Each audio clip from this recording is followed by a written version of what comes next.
Alright, you guys, I am back for my review for Love and Hip Hop. I know I've been away for a while, but I'm back right now to do this review real quick and make it a good one. First of all, I do want to thank everybody that has left likes and subscribed to my channel and comment on my channel. Definitely do appreciate. I definitely appreciate the constructive criticism, so I definitely appreciate that. Um, Even though my channel is small, there are some small haters out there. So, you know, it is what it is. But in the meantime, let me get into the review for Loving Hip Hop. I'm going to put the episode of the season down below. So first we start off with, who we started with first? Oh, Holly Red and Erica. They meet up at the bar and they just talking, catching up and whatnot. And so Erica tells Carly about the whole situation with Althea and Stevie J and how she found out and whatnot. And Erica, I really think this might be the last time we see Erica for this season because she really doesn't have any kind of relevancy. Um, she was scrap baby mama when she came on the show. And so now she's just kind of stirring the pot, every so often and, making an appearance with her friend Carly Red every so often. So I don't know how long we're going to see Erica. She's a pretty girl, but I don't know how long we're going to be looking at Eve. Anyway, so she tells Carly about that. Of course, Carly is all ears because she don't like Althea no damn way because of the whole bar situation and plus it was the Zeno's girlfriend. So she just so glad to hear this news, and she can't wait to tell Jocelyn, who is her newfound friend. So, Erica was just like, hoes, no hoes, so she should know. Obviously, Erica and Jocelyn do not get along, and that was some shade she threw at Jocelyn. And so, Carly Red was just like, I'm going to tell Jocelyn. She did tell Erica that, and she was just like, I'm going to front row seat in a glass of wine. So, like I said, Erica just started stirring the pot, starting some shit. So, she probably won't be on the next episode unless she got a new man or something like that. I mean, next season. Oh, she do tell about O'Shea and how O'Shea did not work out with him and how, basically he was broke. She couldn't deal with the broke for for a long time. She tried it. I guess she tried to work it out with him, but he couldn't even have no gas money, so of course she couldn't be bothered with that. Which, hey, girl, I totally understand. You should have been in the damn left edge. Then we got Rashida, Kirk, and Rashida's mom. They meet up. Rashida, Kirk, they're gonna work it out. They're gonna try to stay together and work things out. Which I don't know if that's the best decision for Rashida, but hey, that's her husband. I understand she made these vows and she's gonna try to do what she gotta do. I get it. So anyway, her and Kirk are having lunch with her mom, and she's telling them that basically she just wants them to kind of get on some type of common ground. Stop all this arguing and bickering, and let's just try to make this be happy. Me and Kirk trying to make it work, so I want y'all to try to work this out. So they going back and forth. Kirk is on the whole issue with the basically want her to kind of apologize for the whole bike situation. And he was just like, he admitted that he was wrong. And so he wanted to, put his thing out there, but she never really kind of took ownership to what she did and how wrong she was. So I guess Kirk still was upset about that. But, y'all, I don't like Kirk. Kirk get on my nerves. Kirk was a good guy in the first season. The second season, Kirk started to suck ass, okay? And then he started to show his ass in front of national TV on his wife. His mama got upset, which I totally understand, Kirk. Not only was you doing this shit, but you was doing it on national television. So, of course, you should run over your bike on national television. Unfortunately. But at the end of the day, it was a reason why she did that. She didn't just come out the blue and do that, And he don't acknowledge that. I mean, he do, but it doesn't matter. He wanted some kind of get back. So this childish ass, Rashida get up and go to the damn bathroom. This childish ass thing takes the lady glasses because she said something about she don't materialistic. That bike was materialistic, and again, she not apologizing for it.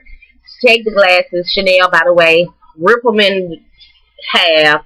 She get throw them at him, but then she like, okay, so are we even? Because you know what? She like, at the end of the day, he not going to stop talking about this damn bike. He break my glasses, cool. He going to pay for some more. Period. She going to pay for some more, but somebody going to pay for them, So at the end of the day, she kind of still was not ready to go back and forth with him about them damn glasses. I think her whole motive was to piss her off, and it didn't work. So at the end of the scene, when she'd come back to the seat, like, what the fuck? Like, why would you break her glasses? Like, come on, y'all, this is ridiculous. Kirk got that stupid ass look on his face that he always have, that dumb ass look, stupid ass look at the end of his scene, like always, because he doing some shit that he really know is childish as fuck, but he done acted out his childish ass shit that came out, and he just couldn't, you know, and it was too late. Stupid. But she, Jocelyn and Carly Red go to the, you know, at the gym working out. Jocelyn trying to help Carly Red out. They sit down and talk for a minute. Jocelyn tell her, you know, it's been a lot going on. You know, Benzino's mom passed away. Stevie J gone to Boston, you know, to be by his side. Carly don't know nothing about this. So she's like, oh my God, you know, everything like that. So this is when Carly started telling her about Althea and Stevie J. So, you know, of course, Jocelyn talking about, you know, last time she talked to Carly, she went through his phone. She found all these text messages about him and his beefcake and booty holes and beefcake and booty holes. That's all she talked about. So, Carly was like, you know, blah, blah, blah, blah, and Althea and Stevie, and then she was like, wait.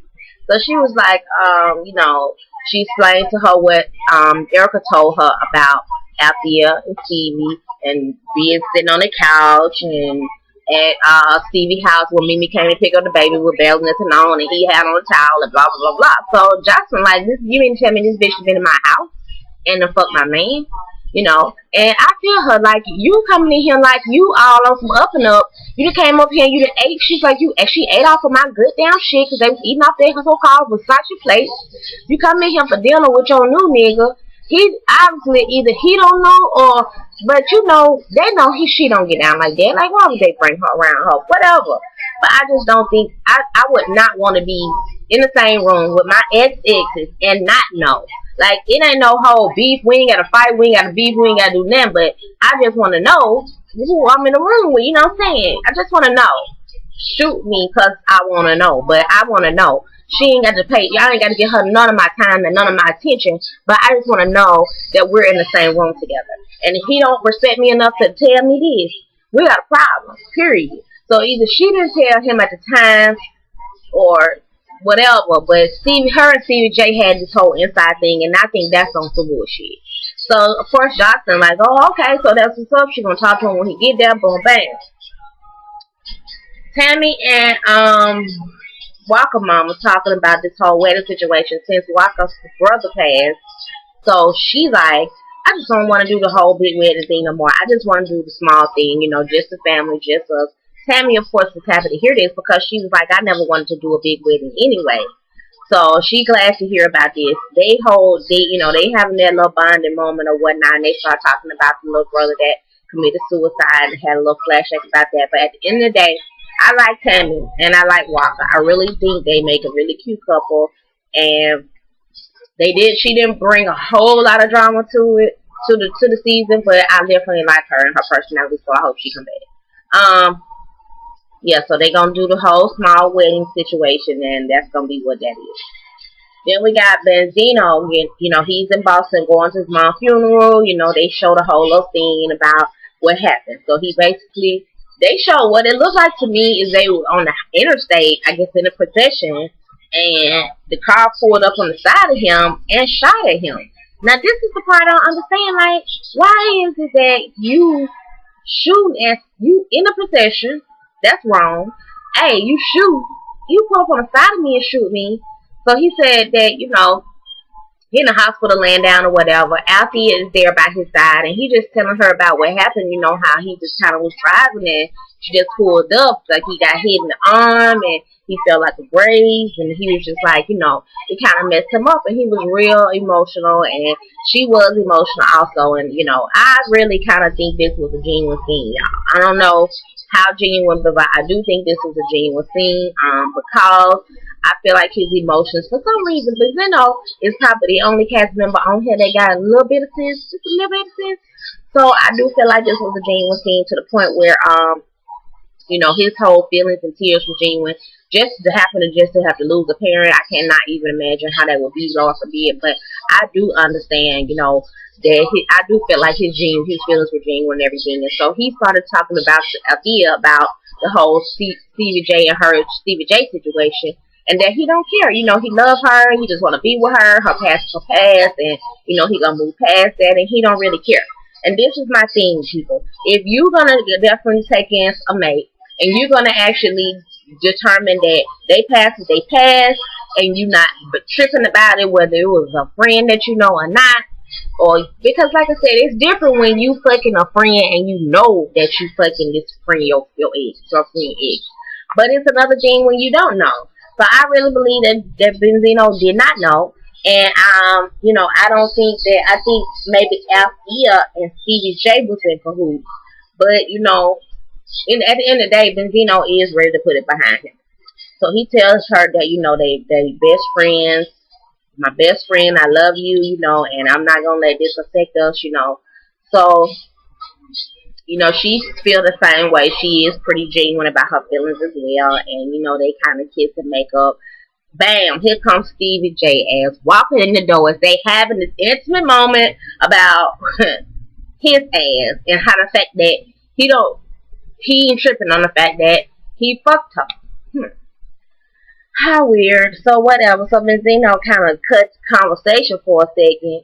He come in, say his well wishes to him or whatnot, and so he tell him, you know, he like, you know, I know about it. She told me about it. Stevie J like, I don't know what Benzino think he know, but right now, you know, it's really not the time to discuss it. Yeah, Stevie J is gonna deny all the way down to the very last stop. He gonna deny it, but she's already given up the good, Stevie J. I mean, why would the woman lie on her pussy? I don't understand. But in any case, he was like, you know, I don't care. You my homeboy, you my girl. I love both of y'all. Let's hug it out. So they do a group hug, and you know, everybody gonna be all good with this situation so far until this shit hit Jocelyn Hernandez, the Puerto Rican princess. Okay, when this shit hit the Puerto Rican princess, this motherfucker gonna flip her damn wig. Okay. Like I said, I don't have no notes, y'all, so I'm kind of just going off the cuff of this plan while I'm, you know, going. Alright, so we get to Rashida, Carly, and Kalina. Why the fuck Rashida in the studio, y'all? Why? Rashida, I done told you, this is not your move, man. I know you in love with music, and I totally get it, but this isn't your move. I'm telling you. I don't know if this show is boosting some type of sales, it's giving you this confidence, because I know that the sales may not have been there before, have definitely increased.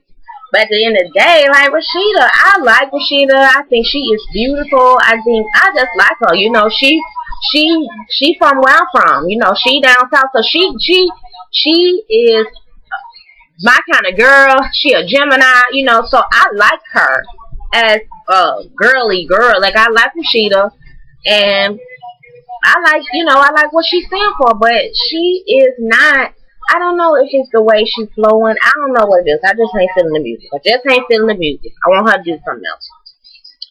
Anyway, so she excited to be in the studio and whatnot. She in the studio with Kalina. They making this song. I forgot the name of it, but it's supposed to be a bomb song or whatever. I'm going to go listen to it. Y'all go listen to it. Check it out. Carly Red is in the studio with them, and they just kind of talking and catching up or whatnot. And she's telling them about how Kirk came back, you know, after the whole New Orleans thing, and she didn't give him none till after they got back to the A, and you know, he upgraded the ring or whatnot. Then she told him about the whole argument with her moms and them, and she was just like, you know, I'm just so tired of this whole back and forth situation with Kirk and my mom. And so she mentioned that Kirk mama what's her name? Rashida mama, she mentioned that her mom told Kirk that he need to have a damn apology party. I forgot to mention that.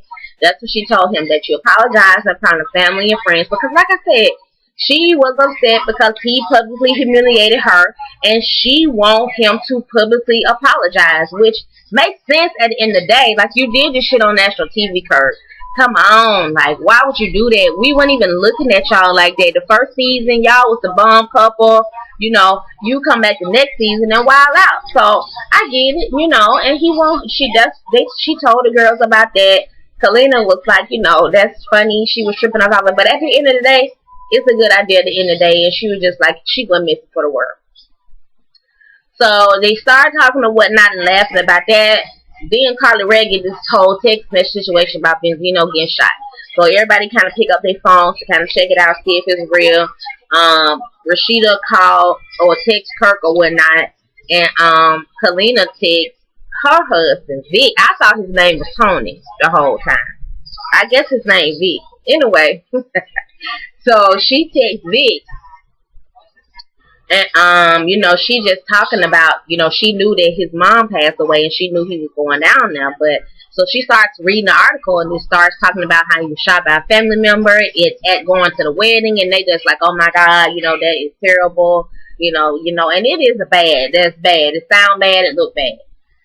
So, then we get to, where are we? Oh, this young shit right here. Mimi and Nico. So Nico pull up with the goddamn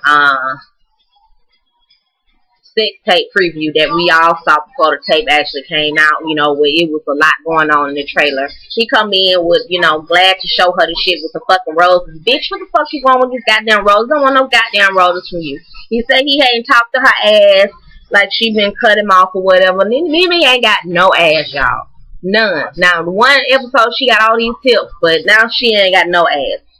Anyway, so, he let her show her what the tape looked like. So she was like, you know, whatever. So she looking at the shit, and she just like dumbfounded. She just like, I'm speechless. You know, I can't believe it. She was like, I let him come over because she heard her and him and Arian had a conversation. She asked him about the conversation or whatnot. But at the end of the day, he really just kind of brought that tape over there, you know, to see what her reaction was gonna be. And so she watching it or whatever. He watched it 5 times. So he just got this stupid ass smirk on his face that she keep rolling her eyes at. And I hate Nico. He ugly as hell. He look like he just ugly. And Mimi has yet to realize that he is fucking over her. And now he done got this damn tape out, and it's just done. It's not about is fucking her over. He has fucked her over. And it's done. It's happened, and this is it. Now you just gotta live with the results. So, he got the nerve to ask her why she uptight, and they watched the damn video. Like I said, she in disgust of seeing herself busted wide open, which I was disgusted, and we all was disgusted even to hear about the shit. And again, he got this stupid ass smirk on his face, like, you know, this is the best thing since sliced fucking bread. And I just feel for Mimi. I feel for her. I feel that she is just totally out of control of her life right now. And or at that time, now she might be in control now, but at that time, I just feel like she is totally out of control of her life.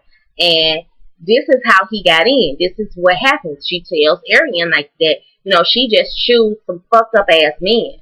And she likes it. She's attracted to it. So this is how it happens to her. And now it just, this shit happened when it's too late. You know, she got with Stevie Davis, she got pregnant. When it was too late, she found out he was fucking around with Jocelyn. You know what I mean?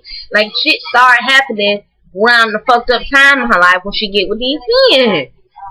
Ugh.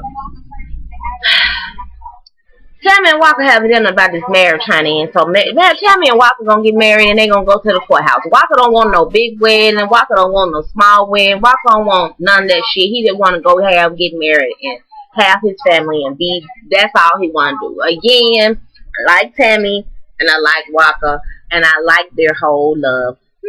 I like them. So, y'all say y'all be talking about y'all can't understand Walker, but I can understand Walker. Because he's from the South, I can understand him. I understand everything he's saying. Oh my God. So Kirk and Benzino, Kirk and ugly ass Jock going riding or whatnot to go meet up with Scrap ass. And so they get there and Scrap talking about his whole situation with the BAM. and they talking about his whole situation with the Bam. And so Scrappy is like, he want to get back with us, so he got to try to figure out something. Kirk go ahead and tell them, they having guys talking. He tell them about his whole apology party that, yeah, hell yeah, he gonna do it because he want his wife back. And he's basically just humbling himself when he's talking to the guys like, you need to cut that bitch off. He's telling about Pinky. You need to cut that bitch off. And Scrappy like, it ain't nothing to cut off. Like, it ain't nothing. It's just a text message. Well, stop the motherfucking text message, nigga. Don't go from my fucking house no more, nigga. Well, come next episode, we see you gonna do it again. Anyway, well, I don't know what the fuck y'all at, but hopefully you're not at her house. Anyway, so Kirk's telling cut that bitch completely off if you want this girl back. Then he tells her, they about the whole apology thing. Like I said, they tripping about the whole shit. They making jokes about Scrap, talking about the Bam, and talking about his mama. His mama need to stay out the bitch. Kirk is just telling him all this stuff that he really need to do, and he going to the big homie Kirk for advice. This is why he's here. He going to him for the advice of his friends to kind of get that shit out and to try to work it out. Now, first of all, he told us that he did not want to be with Bambi. Last episode, he said I ain't want to be. He said he want to be with Bambi because she was all whiny and whatnot.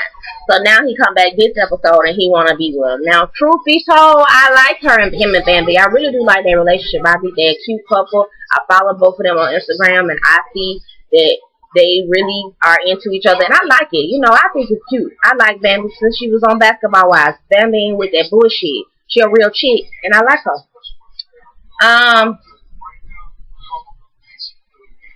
What else? Where am I? I'm gonna forget. So anyway, so so Josh Kirk talking to Scrappy. Let's see if I can fast forward. Because I don't remember what the last two scenes is. Two scenes left. Oh, yeah. So, Scrappy take, Bambi this whole, this puppy, Jill. Now, I seen the pictures on Instagram, she posted Jill, but it's still a little puppy, he kind of take that as a peace offering, He's like, I don't know about the whole apology party thing, but I'll take, do something for the Bam and kind of get her back. So he take her that as a peace officer and make it a real cute exchange when she pull up. I think she drive a BMW, but anyway, she pull up and he kind of give her the dog as a gift. She loved the dog, and they kind of walk in the house. He think he gonna get some. She was like, no, you gonna get some. You gotta take me on hella dates before you can get some. Before we start getting popping again. Stevie J and Benzino meet up to talk about the whole Althea situation again, and so Benzino is now in, come to and everything. So she's like, well, okay, so I need to talk to him about what he thinks because, he needed to find out. He said he did not smash, he did not hit the girl, he did not smash, he did not smash, he did not smash. So, they talking about it or whatever, but Stevie J just like, look, man, I'm happy for you. She make you happy. Y'all look good together, and they was just hanging out. It was never nothing like that. They ain't never had sex, and it just is what that was just it. So he was like, so let's, so they dap it out. They not gonna trip out about it no more, whatever. He goes over to meet up with Jocelyn when he get back or whatnot. Jocelyn is like, she trying to find out what's going on with Althea's situation. So she done asked around and this, that, and the other before he even approached her. So he approached her. He was like, he sit down. He was like, when I was talking to Benzino, he's talking to me about, something me and Althea had going on. She was like, he was like, and she was like, well, I was just trying to figure out, when you was going to tell me or was somebody else was going to tell me. She was like, he was like, well, you fucked him. He was like, no, I didn't. He was like, you fucked him.